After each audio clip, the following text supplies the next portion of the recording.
Good morning, students. In the last lecture, we discussed about what is environment and what is the scope of environment and environment studies. So the scope of environment included four segments. First was atmosphere. Atmosphere एक हमारे अर्थ के चारों तरफ की वो layer होती है जो कि हमें एक protective blanket of gases provide करती है। हमारे अर्थ के चारों तरफ एक गैसेस का एक पूरा एक अम्ब्रेला है, एक पूरी एक लेयर है जो कि हमारे लाइफ के को सस्टेन करने के लिए रिक्वायर्ड होती है, जिसमें कि ऑक्सीजन भी है जो कि हमारी लाइफ गिविंग गैस है, वो भी इसी एटमॉस्फेयर का पार्ट है। तो therefore atmosphere implies the protective blanket of gases surrounding the earth. It sustains life on the earth. It saves it it saves us from the hostile environment of outer space, and it absorbs all the cosmic rays, electromagnetic radiations which are coming from the ultraviolet rays. जो ozone layer है इस पर वो ultraviolet rays से हमको protect करती है। Okay, तो हमारे पूरे एटमॉस्फेयर का 70% से ज्यादा नाइट्रोजन है, उसके बाद oxygen, argon, carbon dioxide and बाकी ट्रेस गैसेस हैं जो कि इसमें होते हैं। ओके, एटमॉस्फेयर के बाद जो सेकंड सेगमेंट है एनवायरनमेंट का, that is the hydrosphere. Hydrosphere comprises all the water resources which are available on earth. It includes the oceans, seas, lakes, rivers, streams, the reservoirs, polar ice caps, जो हमारा जो मतलब अर्थ है इसके दोनों ओर जो हमारे साउथ पोल और नॉर्थ पोल हैं, यहाँ पर जो आइस की कैपिंग है वो भी एक फ्रीज्ड वाटर रिसोर्स के रूप में ही है। ग्लेशियर्स है हमारे यहाँ पे, ये जो हमारे हिमनद होते हैं। ग्राउंड वाटर है, जो टोटल वाटर अवेलेबल है अर्थ पे, जो भी अर्थ में वाटर का सप्लाई है उसका 97% हमारे ओशियंस में है। 2% वाटर रिसोर्सेस जो है वो लॉक्ड है पोलर आइस कैप्स पे और ग्लेशियर्स में, और जो 1% रिमेनिंग 1% जो है वो हमारे फ्रेश वाटर जो है वो हमारे सरफेस पर रिवर के स्ट्रीम्स के रूप में और ग्राउंड वाटर के रूप में अवेलेबल है ह्यूमन कंजम्पशन के लिए। और इसका भी जो बहुत कम परसेंटेज है वो ड्रिंकेबल वाटर है। therefore it is said that it is very important to consume the water resources very wisely. And the third is lithosphere.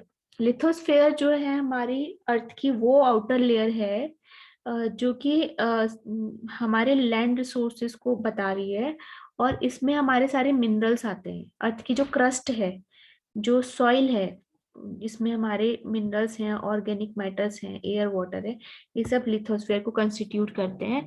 And the fourth type of environmental segment is the biosphere. Biosphere include the realm of living organism.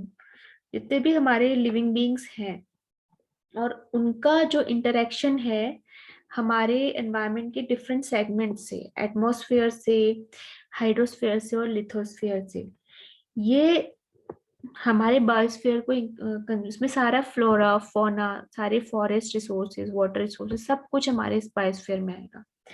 Okay, सारे human being, सारे animals, सारे plant, सारे forest, सारे trees, ये सब हमारे biosphere को constitute करते हैं। That was the scope of environment. इससे पहले लेक्चर में हमने पढ़ा था what is the scope of environment science, जिसमें हमने natural resources, ecology and biodiversity की बात की थी, environment pollution, its control, social issues in developing environment, और the effect of human population on the environment, इन सारे टॉपिक्स के बारे में बात की थी।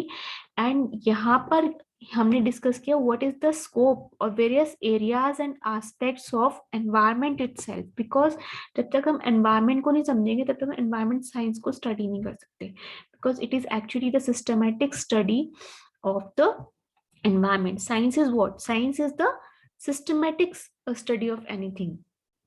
साइंस में हम क्या कर रहे हैं, किसी भी कोई भी साइंस की बात हम करते हैं, किस साइंस की किसी भी फील्ड की बात करते हैं, तो हम उस पर्टिकुलर ब्रांच को सिस्टमेटिकली स्टडी करते हैं, डिटेल में स्टडी करते हैं। यहाँ पर भी हम यही कर रहे हैं कि एनवायरनमेंट को हम सिस्टमेटिकली स्टडी करें एनवायरनमेंट साइंस में, and we can also call it as environment studies. Okay, so now we are going to discuss about various types of environment. According to Kurt Lewin, environment is of three types. Okay, physical environment, social and cultural environment, and the psychological environment. Physical environment में वो geographical climate आता है, weather और physical conditions आती हैं किसी individual की जिसमें कि वो रहता है. Like some people live in hilly area, some live in plain, some live in the coastal area, some live in desert kind of area. So different people are living in a different kind of geographical climate and weather conditions. Accordingly, their lifestyles will be different, their physique will be different, their complexions will be different. Like in cold countries like European countries, people are of white color, but in Asian and African countries, generally the people, as they are living in the hot countries where the temperature is so high, so because of that their complexion become darker. Okay, so जो physical environment है वो लोगों के lifestyle पर, उनकी living habits पर, उनके complexion पे, उनके फिजिक पर, उनकी वर्किंग एफिशिएंसी पर इफेक्ट डाल रहा है. यहाँ पर जो हम एनवायरनमेंट के टाइप्स की बात कर रहे हैं students, we are talking basically in terms of the human being. हम ह्यूमन बीइंग्स के जो हम लोग हैं, इंसानों के एस्पेक्ट में बात करें, ह्यूमन बीइंग्स के एस्पेक्ट में बात करें कि उनका एनवायरनमेंट कितने प्रकार का है. We are talking about the physical environment of human beings. Here the second is the social environment of human beings, जिसमें कि individuals का social, economic और political conditions और surroundings आती है जिसमें कि वो रह रहा है. The moral, cultural and emotional forces influence the life and nature of individual behavior. Basically society जो है that is classified in two categories, the open society and the closed society. Open society थोड़ी conductive होती है individual development के लिए, जहाँ की closed society conductive नहीं होती है. Psychological environment, साइकोलॉजिकल एनवायरनमेंट, जैसे कि हमें पता है कि अभी तक हमने फिजिकल एंड सोशल एनवायरनमेंट की बात करी है ह्यूमन बींग्स की. ओके, इन तो जो फिजिकल और सोशल एनवायरनमेंट है किसी इंडिविजुअल को स्पेसिफिक सिचुएशन में अफेक्ट करता है, but if we talk about the psychological environment, वो उसका अपना खुद का बनाया हुआ होता है, उसका इंटरनल एनवायरनमेंट है. फिजिकल और सोशल एनवायरनमेंट उसके एक्सटर्नल एनवायरनमेंट हुए, whereas the psychological environment is somehow internal mental environment of any person. तो but still that psychological environment is influenced by the physical and social environment of any person. Kurt Lewin ने इसको life space से explain करा है psychological environment को. Okay, और psychological environment हमें किसी भी इंडिविजुअल की पर्सनैलिटी को स्टडी करने में हेल्प करता है. Okay, both the person and his goal form the psychological environment. कोई भी इंडिविजुअल, उसका जो भी गोल होता है वो उसका साइकोलॉजिकल एनवायरनमेंट को डेवलप करता है, कंस्टिट्यूट करता है. अगर वो अपने बैरियर्स को ओवरकम नहीं कर पा रहा है और अपने गोल्स को अचीव नहीं कर पा रहा है, then he becomes either frustrated और he will completely change his goals and he will move towards a new psychological environment. But adopting this mechanism the individual is helped in his adjustment to the environment. तो यहाँ पर हमने study करा कि environment in terms of a human being कितने प्रकार का होता है, physical, socio cultural and the psychological environment. इससे पहले हमने पढ़ाया था कि स्कोप ऑफ एनवायरनमेंट क्या है.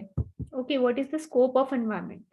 तो it included the various segments of the environment, which are the atmosphere, the hydrosphere, lithosphere and the biosphere. That's it about today's lecture, students. Thank you very much.